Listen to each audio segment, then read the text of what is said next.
Hello everyone, welcome to a new video, and in today's video we're going over the confusion of how to correctly drive bobsleigh on keyboard, because I've heard a lot of different claims of how to do so. I've heard that using action key 4 is faster, but I've also heard that using all 5 action keys is faster to replicate controller as much as possible, but this is actually not the case. So to find out about the real answer to this, my friend Catzii was the perfect person to ask, since he is considered to be the best bobsleigh player in the world by many people, even having Atric calling him better than him. And the fact that he plays on keyboard makes this perfect.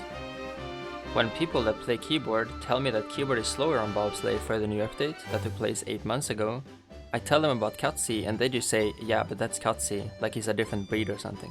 But now the other day, I went and called with Catzii and I got everything explained to me in a way where I can tell you guys how it's done. The last trick I'm showing in this video is something I didn't even know until I was told by Catzii. But without yapping any further, let's get into it. We are starting with the most common question, which is, what action key do you use on bobsleigh? The answer to this is not to use one action key, not to use 2, but 3 action keys.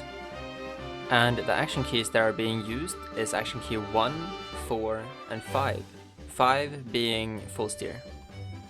Let me explain how it's done. Action key 1.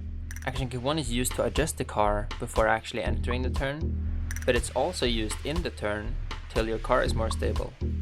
How long you use the action key is depending on how good and stable you get the entry, but on average you will be using action key 1 for around half a second. So right when you feel like you're stable in the turn with minimal wobbling up and down, you switch to the next action key. Action key 4. There are turns where only using action key 1 and 4 is optimal. And to see if this is the case, you have to experiment with activating the last action key, action key 5, aka full steer. If you're in a turn and action key 4 works just fine, try action key 5 and see if your nose tips down. If that is the case, that your nose tips down when using action key 5, that means that you're losing speed, and that only using action key 1 and 4 in that turn is better. There are also scenarios where using action key 4 is too much steering, and in those cases, tapping the action key will be the optimal thing to do. This is also something you have to experiment with, because how much tapping you need to do varies from turn to turn. But the main rule is you should be tapping as much as possible as long as your car is still stable. If you do too much tapping, your nose will tip down, and as you remember, we don't want that. Action key 5 will mainly be used in a bit higher speed bobsleigh, which usually occurs further into a map. So when entering a turn with high enough speed to use action key 5 and seeing that your car is still stable in the turn, that means that action key 5 will be better. So the steps to go after when using all 3 action keys will go like this. Use action key 1 in the entry to get your car stable, then use action key 4 for a split second, then switch over to action key 5.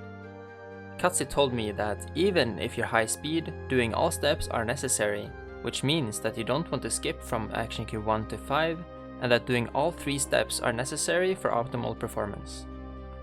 Now when action keys are covered, let's go over some general things, like if keyboard or controller is better. And when I asked Catzii this question, he responded with this. It depends. Some maps, keyboard is better, and on other maps, controller is better. It really depends on the turns of the map. Like for example, in the first bobsleigh turn of Ellie's Adventure, you can see that we are taking different lines. While Atric smooth steers, I do something else. I enter much earlier than Atric does, and I do this to get a precise wobble in the bobsleigh, so that I can later do a small wiggle for exit speed and no airtime. But this is just one map. Then he proceeded by saying, most of bobsleigh players are either controller or switch to controller at some point. For example, Atric used to play on keyboard but now plays on controller, because no one really knows what's actually faster. But there is something that I saved for the ending of this video that I didn't even know about. And that is that in the exit of a bobsleigh turn, you can actually do a flick that saves you quite a lot of time. Catzii demonstrated this to me by showing me this map. The key to this trick is to release the steering when exiting the turn, and then steer down again to do the flick motion. I will also leave this map in the description below, so that you guys can test this out yourself and see how close you can get to Catzii's time. These are the most important topics that Catzii told me about. Even I learned a thing or two from this video, so I really hope this video helped you too. And let me know what you guys think about if controller or keyboard is better, because that would be very interesting to read about.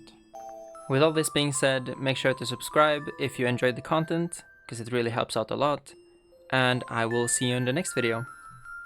Ciao.